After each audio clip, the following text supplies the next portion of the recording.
ونسلم على رسوله الكريم اما بعد فاعوذ باللہ من الشیطان الرجیم بسم اللہ الرحمن الرحیم عن ابی ہریرہ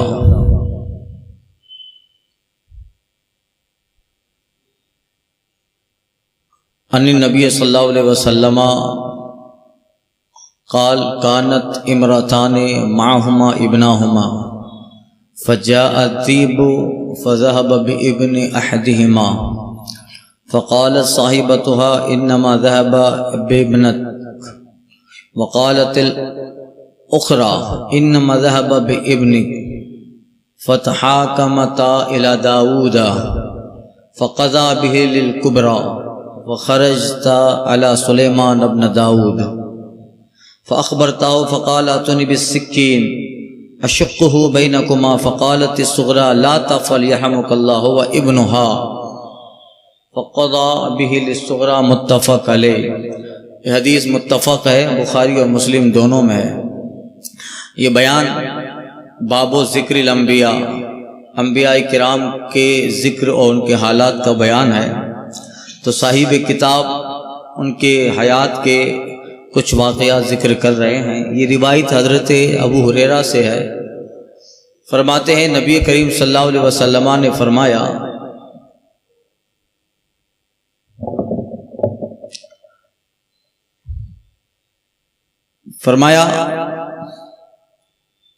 دو عورتیں تھیں حضرت داؤد علیہ السلام کے زمانے میں، جن کے ساتھ ان کے دو بچے تھے۔ وہ کسی کام سے گئی اور ان میں سے ایک بچے کو بھیڑیا آ کے اٹھا لے گیا۔ دونوں کے بچے تھے، ایک عورت کا دوسری عورت کا، دونوں کا ایک ایک بچہ تھا۔ وہ کسی کام میں مشغول ہو گئی تو بھیڑیا آیا اور ان کے بچوں کو اٹھا، ان میں سے ایک کے بچے کو اٹھا لے گیا، ایک لڑکا اٹھا لے گیا۔ تو ان میں سے ایک نے کہا دوسری سے انما ذهب ابنک، کہ وہ بھیڑیا تیرا بچہ اٹھا لے گیا۔ دوسری کہتی ہے نہیں، تیرا بچہ اٹھا لے گا، یہ میرا ہے۔ اس میں ہوا جھگڑا۔ ظاہر ہے کہ ان میں سے ایک تو جھوٹ بول رہی ہے، دونوں کا ایک ایک بچہ تھا، ایک بھیڑیا اٹھا لے گیا، ایک باقی رہا۔ اب جو ایک بچہ ہے وہ ایک ہی کا ہوگا، مگر دوسری بھی دعویٰ کہتی ہے نہیں تیرا لے گیا، یہ میرا ہے۔ دوسری بولتی ہے نہیں تیرا بچہ لے گیا، یہ میرا بچہ ہے۔ وقالت الاخرى انما ذهب بابنك، دوسری بولی تیرا بچہ لے گیا۔ فتحاكما الى داؤد، فیصلہ لینے کے لیے، فیصلہ کرنے کے لیے حضرت داؤد علیہ السلام کی بارگاہ میں آئیں۔ فقضى به للكبرى، تو حضرت داؤد علیہ السلام نے بڑی کے حق میں فیصلہ دے دیا۔ کہا یہ بچہ تیرا ہے۔ جو چھوٹی تھی ان میں سے، ان سے کہا، بڑی سے مراد وہ اس کی عمر بڑی رہی ہوگی، اس کے حق میں فیصلہ دیا حضرت داؤد علیہ السلام نے۔ تو گویا پتہ چلا کہ وہ چھوٹی کا بچہ لے گیا ہے۔ فخرجت علی سلیمان ابن داؤد، تو پھر وہ حضرت سلیمان علیہ السلام کے پاس گئیں اور اسے خبر دی، جناب سلیمان علیہ السلام کو خبر دی کہ ایسا ہوا ہے۔ تو آپ فرماتے ہیں جب دونوں جھگڑ رہی تھی، حضرت داؤد علیہ السلام نے فیصلہ کر دیا، دونوں جھگڑ رہی تھی، تو آپ نے فیصلہ بہت آسانی سے کیا۔ فرماتی ایتونی بالسکین اشق بینکما، جب دونوں لڑ رہی ہو اپنے غلام سے کہا چھری لے کے آؤ، دونوں کو کاٹ دوں، تم دونوں آدھا آدھا بچے کا ٹکڑا لے لینا، آدھا آدھا ٹکڑا لے لینا۔ تو چھوٹی بولتی ہے لا تفعل یرحمک اللہ، اے سلیمان علیہ السلام اللہ آپ پہ رحم کرے، ایسا نہ کیجئے، ہوا ابنہا، یہ بچہ اسے دے دیجئے، وہ بڑی ہی کا ہے، یہ بڑی کا ہے۔ فقضی بالصغری، تو آپ نے غلام سے کہا کہ بچہ چھوٹی کو دے دے، یہ اسی کا بچہ ہے۔ ایسا کیوں کیا؟ آپ کے دماغ میں سوال آئے گا کہ داؤد علیہ السلام نے تو فیصلہ کر دیا تھا، نبی ہیں، داؤد علیہ السلام نے بڑی کے حق میں فیصلہ کیا اور سلیمان علیہ السلام نے بچہ چھوٹی کو دے دیا۔ تو داؤد علیہ السلام کا فیصلہ وہ نبوت پہ نہیں تھا، اجتہاد تھا۔ اگر وحی پر فیصلہ ہوتا تو پھر اس میں تبدیلی نہیں ہوتی، وحی پر فیصلہ ہوتا کہ اللہ وحی کرتا اور وہ فیصلہ فرماتے تو تبدیل نہیں ہوتی، مگر جناب داؤد علیہ السلام کا یہ فیصلہ وحی پہ نہ تھا، اجتہاد تھا۔ آپ نے خود سے سوچ کر یہ فیصلہ دیا، اور اجتہاد کبھی صحیح بھی ہوتا ہے کبھی غلط بھی ہوتا ہے۔ اور حضرت سلیمان علیہ السلام نے جو فیصلہ کیا وہ اپنے عقل کی بنیاد پر کیا کہ جو حقیقی ماں ہے وہ کبھی بھی اپنے بیٹے کا ٹکڑا کرنا پسند نہیں کرے گی، وہ یہی سوچے گی کہ بھلے مجھے نہیں ملے یہی لے لے مگر بچہ تو میرا زندہ رہے گا۔ تو یہ آپ نے فیصلہ کیا حضرت سلیمان علیہ السلام نے، تو پھر واقعی میں وہ بچہ آپ نے چھوٹی کو دے دیا۔ کیوں؟ اس لیے کہ اس کا درد اٹھ گیا، اس کی ممتا جاگ اٹھی، اس کی محبت جاگ اٹھی، اور وہ کہتی ہیں کہ قتل نہ کریں، اسی کو دے دے، اسی کا ہے، میرا نہیں ہے۔ آپ نے فرمایا یقیناً وہ تیرا بچہ ہے، اس لیے کہ ماں کبھی بھی بچے کو قتل اور ٹکڑے ہوتا نہیں دیکھ سکتی۔ تو حضرت داؤد علیہ السلام کا وہ فیصلہ اجتہاد پر تھا۔ انہو انہی سے یعنی حضرت ابو ہریرہ سے روایت ہے، قال رسول اللہ صلی اللہ علیہ وسلم قال سلیمان لأطوفن اللیلۃ علی 90 امرأة وفی روایت ب100 امرأة کلہن تأتی بفارس یجاہد فی سبیل اللہ فقال له الملک قل انشاء اللہ فلم یقل ونسی فطاف علیہن فلم تحمل منہن الا امرأة فرسانا اجمعون الا امرأة واحدہ فجاءت بشق رجل وأي الذي نفس محمد بيدي لو قال إن شاء الله لجاهدوا في سبيل الله فرسانا أجمعون متفق علیہ۔ یہ حدیث بھی متفق بخاری و مسلم میں ہے۔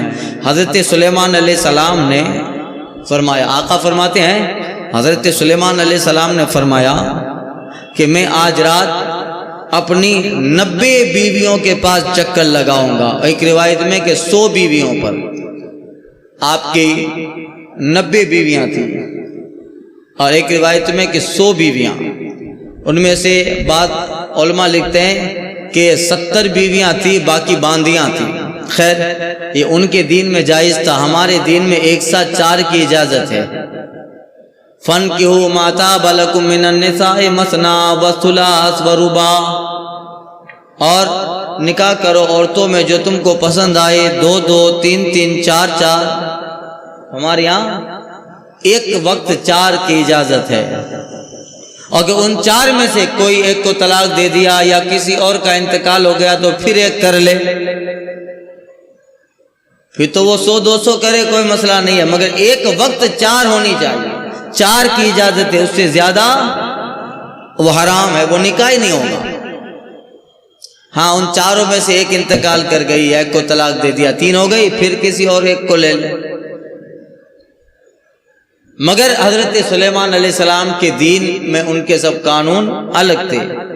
تو یہ فضیلت بتائی جا رہی اس حدیث پاک میں، حضرت سلیمان کا ذکر بھی ہے اور لفظ انشاءاللہ کی فضیلت بھی ہے کہ بندہ اپنا کام اللہ کی مرضی پہ ڈالتا ہے۔ ہم کہتے ہیں انشاءاللہ، یعنی کیا مطلب؟ اگر اللہ نے چاہا۔ حضرت سلیمان علیہ السلام نے فرمایا میں آج رات 90 بیویوں پہ طواف کروں گا، یعنی ان سب کے پاس میں آج جاؤں گا، اور ایک روایت میں کہ 100 بیویاں کلہن تأتی بفارس، ان سب سے ایک ایک مجاہد پیدا ہوگا جو اللہ کی راہ میں لڑے گا۔ نیت اچھی ہے، نیت بہتر ہے، اس پہ بندے کو اجر ملتا ہے۔ ایسا نہیں کہ صرف میرا نسب بڑا ہو جائے، تعداد بڑی ہو جائے، اس لیے کہ ان سے جو بھی اولاد پیدا ہوگی سب مجاہد ہوں، میں ان کو گھوڑے سواری سکھاؤں گا، انہیں جہاد سکھاؤں گا، اور یہ سب کے سب اللہ کی راہ میں جہاد کریں گے۔ تو کہتے ہیں فقال له الملک، ان سے فرشتے نے کہا، وہ فرشتہ جو حضرت سلیمان علیہ السلام کے ساتھ رہتا تھا، اب چونکہ نبی ہیں تو فرشتے نے کہا کہ حضور آپ انشاءاللہ کہہ دیں کہ انشاءاللہ میں سب بیویوں کے پاس جاؤں گا اور ان سے ایک ایک مجاہد پیدا ہوگا جو اللہ کی راہ میں لڑے. آپ انشاءاللہ کہیں. فلم یقل ونسیا، آپ نہ کہہ پائے اور آپ کی دماغ شریف سے یہ بات نکل گئی، انشاءاللہ نہیں بول پائے، بھول گئے. فطاف علیہن، آپ 90 بیویوں کے پاس گئے. فلم تحمل منہن الا امرأۃ واحدہ، ان میں سے ایک ہی بیوی پریگنیٹ ہوئی، حاملہ ہوئی، ان میں سے ایک ہی حاملہ ہوئی.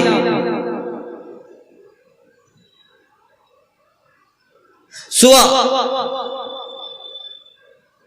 جتنی عورتوں پہ آپ نے چکر لگایا ان میں سے صرف ایک ہی عورت پریگنیٹ ہوئی، حاملہ ہوئی. جو اب دیکھیے حضرت سلیمان علیہ السلام انشاءاللہ کہنا بھول گئے. نبی بھول سے پاک ہوتا ہے، نبی کو نسیان نہیں ہوتا ہے، مگر یہ جو واقعات ہوتے ہیں وہ تعلیم امت کے لیے ہوا کرتے ہیں. کبھی ایسا ہوتا ہے وہ جو ہے شیطان بھلا دیتا ہے. اس لیے سورہ کہف میں اللہ نے فرمایا اور جو تم کرو وَلَا تَقُلْ لِشَيْءٍ إِنِّي فَاعِلٌ غَدًا إِلَّا أَن يَشَاءَ اللَّهُ، کبھی ایسا مت کہو کہ میں اس چیز کو اس کام کو میں کروں گا الا ان یشاء اللہ، مگر یہ کہ اللہ چاہے. یعنی جب بھی کہو کہ میں یہ چیز کل کروں گا تو کہو انشاءاللہ، اس کی برکتیں ملتی ہے. اب حضرت سلیمان علیہ السلام نہ بول پائے تو آپ سب بیویوں کے پاس رات میں تشریف لے گئے، مگر ان میں سے ایک ہی حمل سے ہوئی، ایک ہی امید سے ہوئی. حضور فرماتے ہیں نفس والذی ایما الذی نفس محمد بیدہ، آقا فرماتے قسم اس ذات کی جس کے قبضے میں محمد کی جان ہے صلی اللہ علیہ وسلم، ان لو قال انشاءاللہ لجاہدوا فی سبیل اللہ فرسان اجمعون، قسم اس ذات کی جس کے قبضے میں محمد کی جان ہے، اگر جناب سلیمان علیہ السلام انشاءاللہ کہہ لیتے تو وہ سب اللہ کی راہ میں سوار ہو کر جہاد کرتے. یعنی اگر انشاءاللہ کہتے تو سب بیویوں سے ایک ایک مجاہد پیدا ہوتا اور وہ سب اللہ کی راہ میں جہاد کرتے. اگر انشاءاللہ کہہ دیتے تو گویا اس واقعے میں امت کی تعلیم ہے کہ جب بھی کوئی کام اپنی ذات پہ مت لو، اس کی نسبت رب کی طرف کرو، انشاءاللہ اگر رب نے چاہا. اور مسئلہ ہے کہ جب کسی کام کے کرنے کا یقین ہو تبھی انشاءاللہ، شک ہو تو بول ہاں انشاءاللہ انشاءاللہ. تجھے خود شک ہے کہ یہ کام نہیں کرنے والا ہے اور پھر انشاءاللہ کہہ رہا ہے. جب فاعل کو پتا ہے، آدمی کو پتا ہے کہ میں یہ آپ دعوت دے رہے ہیں، فلاں جگہ بلا رہے ہیں، مجھے جانا نہیں ہے، مگر اس کو انشاءاللہ آ جاؤں گا انشاءاللہ، تو یہ جائز نہیں ہے. تمہارے دل میں ہی نہ جانے کا ارادہ ہے تم انشاءاللہ کہہ رہے ہو. تو یہ تو اللہ کے اس تحکیم جملے سے کھلواڑ ہوا. جب آپ کا یقین ہے کہ آپ کو یہ کام کرنا ہے، مگر یہ کہ ہو سکتا ہے کہ کوئی چیز آ جائے جو اس کام سے مجھے مانے ہو، اس کام سے مجھے روک ڈالے، انشاءاللہ کہو، اس کی برکت سے رکاوٹ دور ہوگی اور جو کہا ہے اللہ اس کو ثابت فرمائے گا. پہلے ہی ارادہ نہ ہو وہ انشاءاللہ کہتا ہے. لوگ کہتے ہیں آج کو جب انشاءاللہ کہتے ہیں تو پھر لوگ سمجھ جاتے ہیں کہ اس کا ارادہ ڈول مڈول ہے. یقین ہو تو اس کی برکتیں ملتی. اور وقت پہ جو ہے مولانا ابو نور صاحب رحمۃ اللہ تعالی علیہ نے وائز میں ایک لطیفہ لکھا ہے. لطیفے کی تو عادت نہیں ہے میری سنانے کی، مگر ایک صاحب گھوڑا خریدنے جا رہے تھے. گھوڑا خریدنے، ان کے جیب میں پیسے تھے، منڈی میں سودا بھی ہو گیا تھا صاحب جس سے لینا تھا. تو مولانا صاحب مل گئے، بولا کیا ہوا؟ کہ حضور بس پاس والی منڈی میں گھوڑا خریدنے جا رہا ہوں اور سودا بھی ہو گیا ہے، بس پیسہ لے کر مال لینا ہے، گھوڑا لے لینا ہے. حضرت فرماتے انشاءاللہ کہو. تو کہتے انشاءاللہ کیا کہنے کا تھا، بات ہو گئی ہے، سودا طے ہو گیا ہے، پیسہ میرے جیب میں ہے، وہ میرا انتظار کر رہا ہے، بس دے کے پیسہ دے کے گھوڑا لینا ہے. کہ پھر بھی انشاءاللہ کہہ دینا چاہیے. تو وہ تھوڑا جینٹلمین ٹائپ لگ رہا تھا. کہا نہیں اس میں انشاءاللہ کیا ہو, سب طے ہی ہے. اب وہ راستہ پار نہیں کیا کہ تھوڑا گزرا تھا کسی نے اس کا جیب سے پیسہ چرا لیا. اب پریشان ہوا, مولانا صاحب کے پاس آیا کہ حضور انشاءاللہ آپ سے ملاقات ہوئی, انشاءاللہ آپ نے مجھ سے پوچھا, انشاءاللہ میں نے آپ کو بتایا, انشاءاللہ میں وہ جا نہیں پایا تھا کہ انشاءاللہ میرے جیب سے پیسہ نکل گیا. حضرت کہتے ہیں اب کیا فائدہ انشاءاللہ کہنے کا, اگر اسی وقت کہہ دیتا تو برکت ضرور مل جاتی. تو پھر انشاءاللہ پہ انشاءاللہ کہے جا رہا ہے, تو پھر اس سے کیا نفع فائدہ. اسی وقت اگر اس مولانا صاحب کی بات مان لیتا تو ہو سکتا ہے کہ اللہ تعالیٰ کے اس پاک نام اور جملے سے اللہ تعالیٰ اس چیز کو محفوظ کر لیتا. اسی لیے سورہ کہف میں اللہ فرمایا وَلَا تَقُلْ لِشَيْءٍ إِنِّي فَاعِلٌ غَدًا إِلَّا أَن يَشَاءَ اللَّهُ. ان ابی ہریرہ ہی سے روایت ہے.